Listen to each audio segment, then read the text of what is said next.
கொஞ்சம் கற்பனை செய்து பாருங்கள். உங்களுக்கு ரொம்ப பிடிச்ச அதிக சத்துக்கள் நிறைந்த ஒரு சூப் ஒரு கிண்ணத்துல கொடுக்கப்படுது. நீங்களும் அதை ரொம்ப ஆசையா குடிக்க போறீங்க. சரி. ஆனா அதை குடிக்க ஒரு ஸ்பூனுக்கு பதிலா ஒரு முழுக்கரண்டிய, அதாவது ஒரு ஃபோர்க்க உங்க கையில கொடுக்கறாங்க. இப்போ சொல்லுங்க, அந்த முழுக்கரண்டியால் சூப்பை குடிக்க முடியுமா? கண்டிப்பா முடியாது. ஒரு சொட்டு சூப் கூட வாய்க்கு போகாது. கரெக்ட். நீங்க எவ்வளவுதான் கஷ்டப்பட்டாலும் போராடினாலும் உங்களால அதை குடிக்கவே முடியாது இல்லையா? கடைசியில உங்களுக்கு ஒரு பெரிய ஏமாற்றமும் அந்த சூப்பின் மேலே ஒரு வெறுப்பு தான் மிஞ்சும். நிச்சயமா. நாம தினமும் நம்ம பள்ளிக்கூடங்கள்ல குழந்தைகள்ல செஞ்சுக்கிட்டு இருக்கிறதும் இதத்தான். அவர்களுக்கு தேவையான உலக அறிவையும் தகவல்களையும் அள்ளி தர்றோம். ஆனா அதை உள்வாங்க மூளைக்கு துளியும் ஒவ்வாத சற்றும் பொருந்தாத ஒரு கருவியை கொடுக்கிறோம். அதாவது இந்த மனப்பாடம் செய்யற முறைன்னு சொல்றீங்க. ஆமா, எதையும் மனப்பாடம் செய்ய சொல்றது. இந்த ஆழமான அலசலுக்கு உங்களை வரவேற்கிறேன். இன்னைக்கு நாம எடுத்துக்கிட்ட ஆதார குறிப்புகள் காஞ்சிபுரம் மாவட்ட ஆசிரியர் கல்வி மற்றும் பயிற்சி நிறுவனத்தின், அதாவது டயட் அமைப்பின் ஓய்வு பெற்ற முதல்வர் திரு எஸ் சிவகுமார் அவர்கள் எழுதியவை. ஒரு மிக முக்கியமான ஆவணம் இது. ஆமா, இந்த அலசலின் நோக்கம் ரொம்ப தெளிவானது. வகுப்பறைகள்ல தொன்று தொட்டு வரும் இந்த செயற்கையான மனப்பாட முறைக்கு பதிலா உரையாடல் மூலம் கற்றல் என்ற ஒரு இயற்கையான முறையை எப்படி பயன்படுத்துவது என்பதை கண்டறிவதுதான். அந்த இயற்கையான முறை அப்படின்னா என்னன்னு புரிஞ்சுக்க நாம கொஞ்சம் குழந்தை பருவத்துக்கு செல்ல வேண்டும். அதாவது ஒரு குழந்தை பிறந்ததிலிருந்தே எப்படி இந்த உலகத்தை கற்றுக்கொள்கிறது என்றாவது நீங்க யோசித்து பார்த்திருக்கீங்களா? சுற்றியுள்ள மனிதர்களை பார்த்துதானே. ஆமா. எம்மத்துடையதையும் ஒரு இறக்கம் புத்தகத்தை எடுத்து படித்து பேசுவதில்லை இல்லையா? தன்னை சுற்றியுள்ள மனிதர்களுடனான, குறிப்பா தன் தாயுடனான ஒரு இயல்பான உரையாடல் வழியாகவே அனைத்தையும் மிக எளிதா உள்வாங்குது. உண்மைதான். மனித மூளைங்கிறது தகவல்களை வெறும் டேட்டாவா சேமித்து வைக்கும் ஒரு ஹார்ட் டிஸ்க் கிடையாது. அது மற்றவர்களோடு உறவாடி, தொடர்ந்து பேசி, உரையாடி தன்னை வளர்த்து கொள்ளும் ஒரு உயிரியல் அமைப்பு. ஓஹோ, அதாவது பயாலஜிக்கலாவே நம்ம மூளை உரையாடலுக்கு தான் டிசைன் செய்யப்பட்டிருக்கு. மிகச்சரி. நாம எப்போ அந்த இயற்கையான கற்றல் முறையை வகுப்பறைக்கு வெளியே நிறுத்திட்டு மனப்பாடம் என்ற ஒரு செயற்கையான முறையை திணித்தோமோ அப்போதே மாணவர்களுக்கான கற்றல் சிரமங்களும் தொடங்கிடுச்சு. சரி, இயற்கை முறை உரையாடல் தான் என்பதை நான் ஒத்துக்கிறேன். ஆனா பள்ளிகள்ல ஏன் இந்த மனப்பாட முறையை இவ்வளவு உறுதியா பிடிச்சுக்கிட்டு இருக்காங்க? அது ஒரு பழக்க தோஷம்னு சொல்லலாம். ஆனா குழந்தைகள் படிப்புல ரொம்ப சிரமப்படுறாங்க, பயப்படுறாங்க, கடைசியில பள்ளியை விட்டே நின்னுடுறாங்க, அதாவது டிராப் அவுட் ஆயிடுறாங்கன்னு எல்லாம் சிவகுமார் தன்னோட குறிப்புகள்ல ரொம்ப அழுத்தமா சொல்றாரு. மனப்பாடம் செய்யறது அவ்வளவு பெரிய பிரச்சனையா? அதுவும் ஒரு வகை கற்றல் தானே? இல்ல, அது கற்றல் அல்ல. மனப்பாடம் என்பது பல நேரங்கள்ல மூளைக்கு செய்யும் ஒரு தேவையற்ற அழுத்தம்னு தான் சொல்லணும். சிவகுமார் அவர்களோட குறிப்புகள் இதை மிக தெளிவா விவரிக்கிறது. எப்படி? இப்போ ஒரு குழந்தை தனக்கு புரியாத ஒரு பாடத்தை வெறும் மதிப்பெண்களுக்காக திரும்ப திரும்ப சொல்லிக் கொண்டே இருக்கும்போது அந்த மூளையில் பயம் என்ற உணர்வு தான் முதல்ல தூண்டப்படுது. ஆமாம், தேர்வுக்கு படிக்கும் போது வர்ற அதே பயம். அதேதான். இது எனக்கு வராது, என்னால இதை ஞாபகம் வச்சுக்க முடியாது என்ற ஒரு எதிர்மறை எண்ணம் ஆழமா பதிகிறது. இந்த திணறல் வகுப்பறையில தொடர்ந்து நடக்கும்போது அது தொடர் தோல்விகளுக்கு வழிவகுக்குது. ஒரு கட்டத்துல படிப்புக்கும் தனக்கும் ரொம்ப தூரம்னு அந்த மாணவன் நம்ப தொடங்கிடுறான். கரெக்ட். அதோட இறுதி விளைவு தான் இந்த பள்ளி இடைநிறுத்தம், அதாவது டிராப் அவுட். ஒரு முறை ஒரு மாணவன் பள்ளியை விட்டு நின்னுட்டா அவனை மறுபடியும் வகுப்பறைக்கு கொண்டு வருவது என்பது ரொம்ப கடினமான, கிட்டத்தட்ட சாத்தியமற்ற ஒரு செயலா மாறிடுது. ஒரு குழந்தையோட எதிர்காலமே அங்க முடங்கி போயிடுது. நிச்சயமா. ஒரு நிமிஷம், இதை கேட்க ரொம்ப கவலையாவும் இருக்கு, அதே சமயம் தத்துவார்த்தமா இது ரொம்ப சரியாவும் தோணுது. ஆனா ஒரு 40 அல்லது 50 மாணவர்கள் இருக்கும் ஒரு சாதாரண பள்ளியோட வகுப்பறையை நினைச்சு பாருங்க. சரி. அங்க எல்லாரையும் அப்படியே இஷ்டத்துக்கு உரையாட சொன்னா அது வெறும் கூச்சலும் குழப்பமா தானே மாறும். ஆசிரியர் எப்படி அந்த வகுப்பறையை கட்டுப்படுத்துவார்? இது நிஜமாவே நடைமுறைக்கு சாத்தியம் தானா அல்லது வெறும் பேப்பர்ல மட்டுமே இருக்கிற ஒரு கற்பனை திட்டமா? நீங்க கேக்குறது ரொம்ப ரொம்ப நியாயமான சந்தேகம். உரையாடல் என்ற உடனே எல்லாரும் தங்களுக்கு தோணுனத இஷ்டத்துக்கு பேசுவது அப்படின்னு நாம நினைச்சுக்க கூடாது. இது ஒரு கட்டமைக்கப்பட்ட உரையாடல்.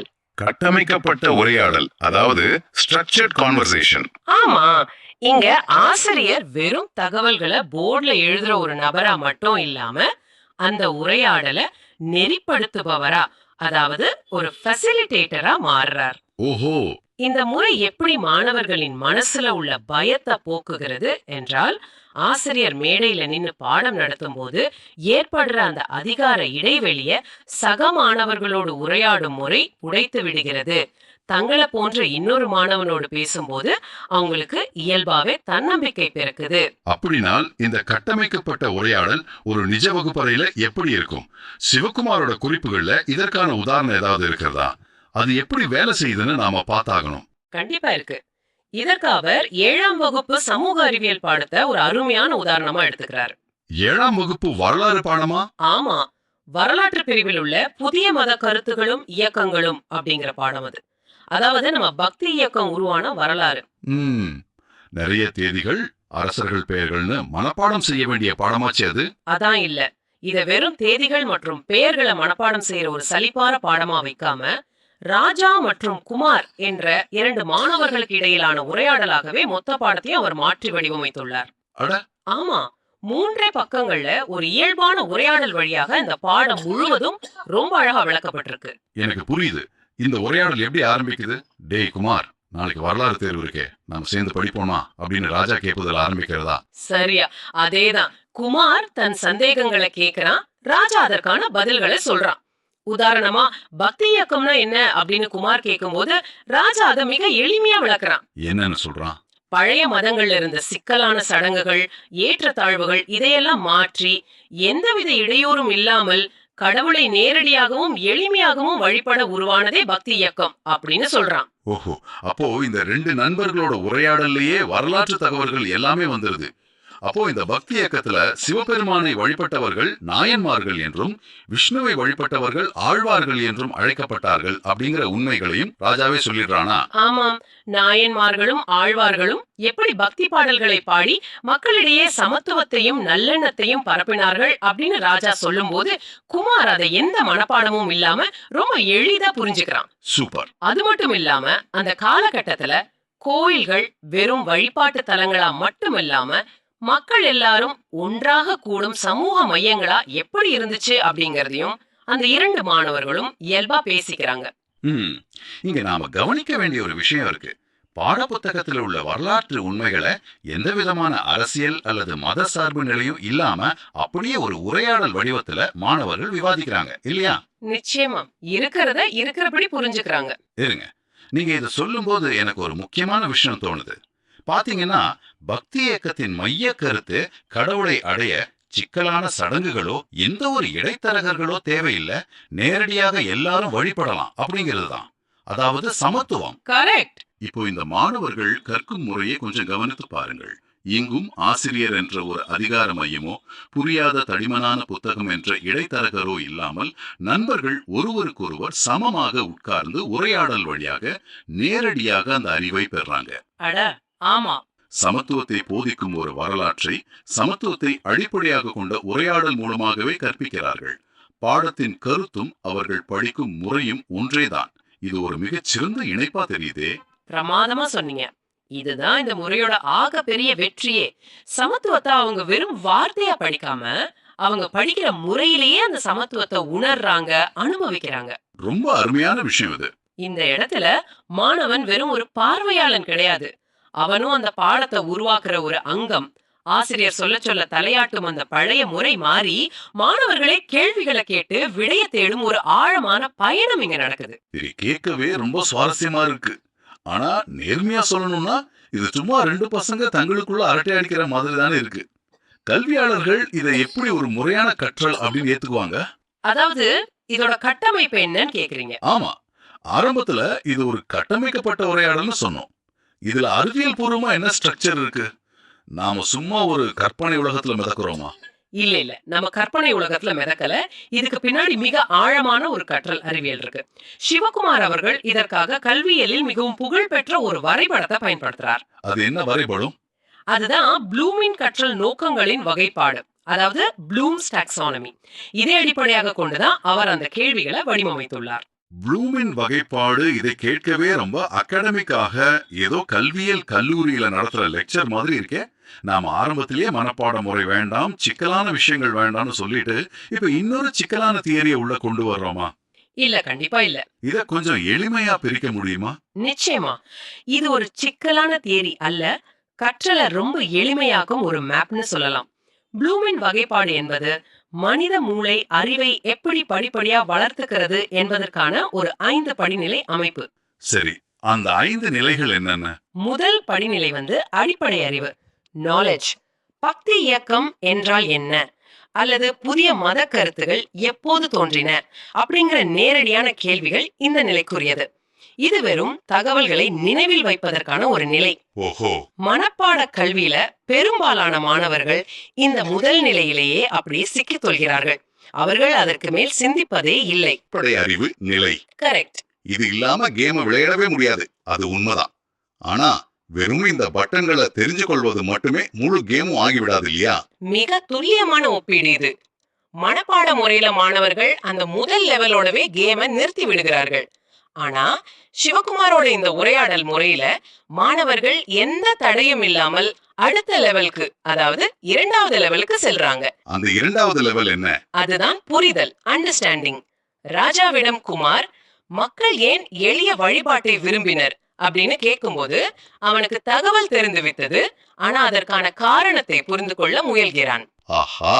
உங்கள் வீடியோ கேம் பாணியிலேயே சொல்வதானால், எதிரிகள் எந்த பக்கத்திலிருந்து வருவார்கள், ஏன் இப்படி தாக்குகிறார்கள் என்பதை புரிந்து கொண்டு விளையாடுவது. அருமை. சரி, அப்போ அடிப்படை கட்டுப்பாடுகள் தெரிஞ்சிருச்சு, எதிரிகளோட வியூகமும் புரிஞ்சிருச்சு. அடுத்த 3வது லெவல் என்ன? 3வது நிலை பயன்பாடு, அப்ளிகேஷன். அதாவது இதுவரை நீங்கள் கற்றுக்கொண்டதை நடைமுறையில எப்படி பயன்படுத்துகிறீர்கள் என்பது. வரலாற்று பாடத்தில் இதை எப்படி பயன்படுத்த முடியும்? அங்கதான் சிவகுமார் அவர்களின் புத்திசாலித்தனம் இருக்கு. இன்றைய சமூகத்தில் பக்தி இயக்கத்தின் தாக்கம் என்ன, அல்லது சமத்துவத்தை இன்றைய வாழ்வில் எப்படி பயன்படுத்துவது அப்படின்னு மாணவர்கள் தங்களுக்குள்ள விவாதிக்கிறாங்க. இது பழங்கால வரலாற்றை நிகழ்காலத்தோடு இணைக்கும் ஒரு அற்புதமான செயல். அதாவது கேம்ல இதுவரை நம்ம கத்துக்கிட்ட தந்திரங்களை வைத்து ஒரு புதிய கஷ்டமான லெவலை தாண்டுவது போல மூளை கொஞ்சம் அதிகமா வேலை செய்ய வேண்டியிருக்கும். அதேதான். அடுத்து வருவதுதான் 4வது நிலை. இது இன்னும் கொஞ்சம் கடினமானது. அதாவது உயர் சிந்தனை. உயிர் சிந்தனைனா? இப்போ பழைய மத பழக்கங்களின் குறைபாடுகள் என்னென்ன என்று கேட்கும்போது மாணவன் வெறும் தகவலை ஒப்பிப்பதில்லை, அவன் அதை விமர்சன ரீதியாக ஆராய்ந்து பார்க்கிறான். ஆமா. மனப்பாட முறையில ஒரு மாணவனை தனியா ஒரு பேப்பர்ல இதை எழுத சொன்னா அவனுக்கு மூளை முடங்கி போய்விடும், அவனுக்கு பயம் வந்துவிடும். ஆனா ஒரு நண்பனோடு சாதாரணமா பேசி கொண்டிருக்கும் போது எந்த பயமும் இல்லாமல் அவனால் அந்த உயர் சிந்தனையை ரொம்ப ஈஸியா எட்ட முடியுது. இதுதான் வீடியோ கேம்ல வர்ற அந்த ஃபைனல் பாஸ். எல்லா கற்றலையும் ஒன்றிணைத்து போராடி வெற்றி பெறும் ஒரு தருணம். இதை தாண்டி விட்டா கேம் முடிந்தது என்ற அர்த்தமா? கற்றல் முழுமையடைந்து விடுமா? இல்ல, இன்னும் ஒரு முக்கியமான லெவல் மிச்சம் இருக்கு. அதுதான் திறன் மேம்பாடு, ஸ்கில். அதாவது இதுவரை கத்துக்கிட்டத செயலா மாத்துறதா? சரியா சொன்னீங்க. இதுவரை மூளையில நடந்த சிந்தனைய ஒரு செயலாக மாற்றுவது. உங்க வீடியோ கேம் ஒப்பீட்டிலேயே நான் சொல்றேன். ஒரு கேம நீங்க தொடர்ந்து விளையாடும் போது உங்க கண்கள் திரைய பார்த்தாலும் உங்க கைகள் தானாகவே அந்த கண்ட்ரோலரை இயக்கும் அல்லவா? ஆமாம், அது மசில் மெமரி ஆகிடும். அது ஒரு அனிச்சையான செயலா மாறிடும். அதுதான் திறன். சிவகுமார் அவர்கள் வகுப்பறையில இந்த திறனை எப்படி வெளிக்கொண்டு வரார் தெரியுமா? எப்படி? கோபுரத்துடன் கூடிய ஒரு கோயில் படம் வரைந்து அதன் பாகங்களை குறிப்பது, அல்லது நாயன்மார்கள் பற்றி 5 வாக்கியங்கள் சொந்தமாக எழுதுவது. வாவ்! இந்த இடத்துல நாம ஒரு முக்கியமான விஷயத்தை கவனிக்கணும். ஒரு வகுப்பறையில எல்லா மாணவர்களுக்கும் கட்டுரை எழுத வராது. சிலருக்கு வாய்மொழியா பேசுவது ரொம்ப எளிதா இருக்கும், சிலருக்கு நன்றாக வரைய வரும். இப்போ எனக்கு முழுமையா புரியுது. கேமில் சிலருக்கு டிஃபென்ஸ் நன்றாக வரும், சிலருக்கு அட்டாக் நன்றாக வரும் என்பது போல. அப்படி என்றால் இந்த உரையாடல் முறையில ஒவ்வொரு மாணவனும் தனது தனிப்பட்ட திறமையை வெளிப்படுத்த ஒரு இடம் இருக்கு. நிச்சயமா. ஒருவனுக்கு நன்றாக வரைய வரும்னா அவனிடம் அந்த கோயில் படம் வரைய சொல்லலாம். ஆக எனக்கு வரலாறு வராது என்று எந்த ஒரு மாணவனும் பயந்து ஓரங்கட்டப்படுவதில்லை. அதுதான் இதுல உள்ள உள்ளடக்கிய தன்மை, அதாவது இன்க்ளூசிவ் தன்மை. வகுப்பறையில எந்த குழந்தையும் விடுபட்டு போவதில்லை. இந்த முறையானது ஒவ்வொரு மாணவனின் தனித்தன்மையையும் மதிக்குது. மூளைக்கு தேவையற்ற மன அழுத்தத்தை தராம அவரவர் திறமைக்கேற்ப கற்றலை சாத்தியமாக்குகிறது. சரி, இதெல்லாம் எதை குறிக்கிறது? இந்த அலசலை கேட்டுக்கிட்டு இருக்கிற நேயர்களே, இப்போ இதை சற்று மாற்றி நாம யோசிப்போம். நீங்கள் இப்போது டிராபிக்ல வண்டி ஓட்டி கொண்டோ அல்லது சமையலறையில் வேலை செய்து கொண்டோ இந்த ஆழமான அலசலை கேட்டுக்கொண்டிருக்கலாம். ஆமாம். 7ஆம் வகுப்பு வரலாறுக்கும் பக்தி இயக்கத்துக்கும் எனக்கும் என்ன சம்பந்தம் என்று நீங்கள் நினைக்கலாம். ஆனால் உங்கள் அலுவலகத்தில் ஒரு புது சாஃப்ட்வேரை கற்றுக்கொள்ள சொல்கிறார்கள் என்று வச்சுக்குவோம். நீங்கள் என்ன செய்வீர்கள்? 100 பக்கங்கள் கொண்ட ஒரு யூசர் மேனுவலை எடுத்து படிப்பீர்களா? நிறைய பேர் அதை செய்ய மாட்டாங்க. ஆமா, அல்லது பக்கத்திருக்கையில் உள்ள உங்கள் சக ஊழியரிடம் பாஸ் இதை எப்படி பயன்படுத்துவது என்று இயல்பாக கேட்டு தெரிந்து கொள்வீர்களா? 190% பேர் இந்த இரண்டாவது முறையை தான் தேர்ந்தெடுப்பார்கள். ஏனென்றால் அதுதான் மனித இயல்பு, அதுதான் உரையாடல். அதையேதான் நானும் சொல்றேன். எந்த ஒரு கடினமான விஷயத்தையும் யாரோ ஒருவரிடம் பேசி புரிந்து கொள்ளும் போது அது நம் மனசுல ஒரு கதையாக பதிந்து விடுகிறது. அந்த உரையாடல் மூலமாக நாம் ப்ளூமின் வகைப்பாட்டின் எல்லா நிலைகளையும் எந்த சிரமமும் இல்லாமல் ஈஸியா கடந்து விடுகிறோம். உண்மைதான். இது பள்ளியில் படிக்கும் அந்த ராஜா மற்றும் குமாருக்கு மட்டுமல்ல, வேலைக்கு செல்லும் தொடர்ந்து தினமும் புதிய விஷயங்களை கற்கும் உங்களுக்கும் 100% பொருந்தும். இந்த ஆழமான அலசலின் நோக்கமே அதுதான். பாத்தீங்கன்னா நாம் இருவருமே ஒரு உரையாடல் வழியாகத்தான் சிவகுமாரின் இந்த சிக்கலான கல்வியல் கோட்பாடுகளை தெரிந்து கொண்டிருக்கிறோம். கரெக்ட்.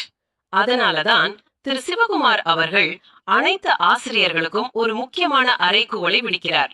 இந்த உரையாடல் முறையை உங்கள் வகுப்பறைகளில் ஒரு முறை முயற்சி செய்து பாருங்கள், மாணவர்களின் பங்கேற்பில் ஏற்படும் முன்னேற்றத்தை கவனித்து பதிவு செய்யுங்கள் என்று அவர் கோரிக்கை வைக்கிறார். ஒரு அருமையான முயற்சி இது. கற்றல் என்பது வெறும் தகவல்களை மூளைக்குள் திணிக்கும் இயந்திரத்தனமான வேலை அல்ல. அது ஒரு உரையாடல், ஒரு அனுபவம் மற்றும் புரிதலுக்கான ஒரு அழகான பயணம். கற்பிக்கும் முறை மாறினால் மாணவர்கள் கல்வியில் இயல்பாகவே வெற்றி பெறுவார்கள். அதன் பின் பள்ளி இடை நிற்பவர்கள் என்ற ஒரு பிரிவே இல்லாமல் போய்விடும். கல்வி என்பது உண்மையாகவே ஒவ்வொரு குழந்தையையும் சென்றடையும். இதுதான் நாம் இந்த குறிப்புகளில் இருந்து பெற்றுக்கொள்ளும் இறுதி செய்தி. மிக அருமை. இன்றைய அலசலில் மூளைக்கு தேவையற்ற மனப்பாட முறைக்கு பதிலாக உரையாடல் மூலமாக கற்பது எப்படி மாணவர்களின் பயத்தை போக்குகிறது, ஒரு வகுப்பறையில் சமத்துவத்தை உருவாக்குகிறது, எல்லாவற்றுக்கும் மேலாக மூளைக்கு எவ்வளவு சுலபமான முறையில் அறிவை கடத்துகிறது என்பதை மிக விரிவாக பார்த்தோம். நிச்சயமா. சரி, உங்களிடம் விடைபெறுவதற்கு முன் நீங்கள் யோசித்து பார்க்க ஒரு சுவாரஸ்யமான கேள்வியை நான் முன்வைக்க விரும்புகிறேன். சொல்லுங்க. வரலாறு மற்றும் சமூக அறிவியலை ஒரு கதையை போல உரையாடல் மூலம் கற்பது மிகவும் இயற்கையானது, சாத்தியமானது என்பதை இன்று பார்த்தோம். ஆனால் இதை நாம் சற்று விரிவுபடுத்தி பார்ப்போமா? மாணவர்களை அச்சுறுத்தும் சிக்கலான கணித சூத்திரங்களையோ அல்லது குவாண்டம் பிசிக்ஸ் போன்ற அதிநவீன அறிவியல் பாடங்களையும் கூட இதே போல 2 நண்பர்கள் பேசிக்கொள்ளும் சாதாரண இயல்பான உரையாடல் மூலம் கற்பித்தால் என்ன நடக்கும்? ஃபார்முலாக்களை போர்டில் எழுதி மனப்பாடம் செய்வதற்கு பதிலாக பிரபஞ்சம் ஏன் இப்படி செயல்படுகிறது என்று ராஜாகுமாரை கேட்பது போல கற்பித்தால் எப்படி இருக்கும்? அப்படி ஒரு கல்வி முறை உலகெங்கும் உருவானால் உலகத்தில் கடினமான பாடம் என்று ஏதேனும் ஒன்று மிஞ்சி இருக்குமா? சற்று சிந்தித்து பாருங்கள். தொடர்ந்து புதிய தேடல்களோடு அறிவை வளர்த்துக் கொள்ளும் உங்களுக்கு எங்கள் மனமார்ந்த வாழ்த்துக்கள். இந்த ஆழமான அலசலில் இணைந்தமைக்கு நன்றி. கொஞ்சம்